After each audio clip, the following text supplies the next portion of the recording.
ช่วยเติมตาช่วยเป็นพลังทุกอย่างให้สมดังปรารถนา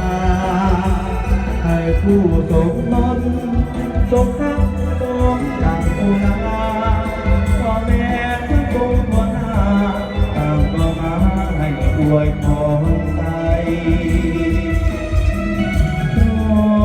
มองหักให้ยืนยาวมันอย่าแปรผันหักกันแก่เอาลงไปทรัพย์สินเงินทองขอจงเนื้อน้อมหลั่งไหลแม้เกิดเป็นลูกเองชายไม่เลิกด้วยปาฏิหาริย์บัดนี้ทางน้องไม้ปองเป็นผู้ดังแก้วได้เป็นผัวที่เมียแก้ว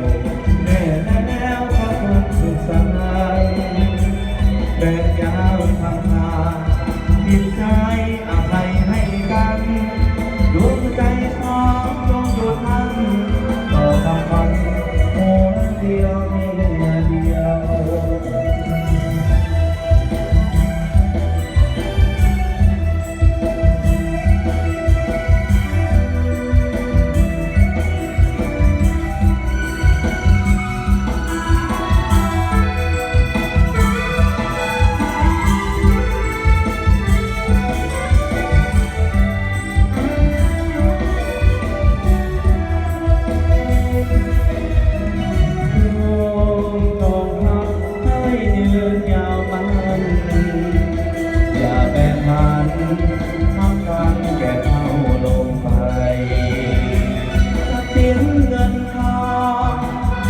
จงน้องหลั่งไหล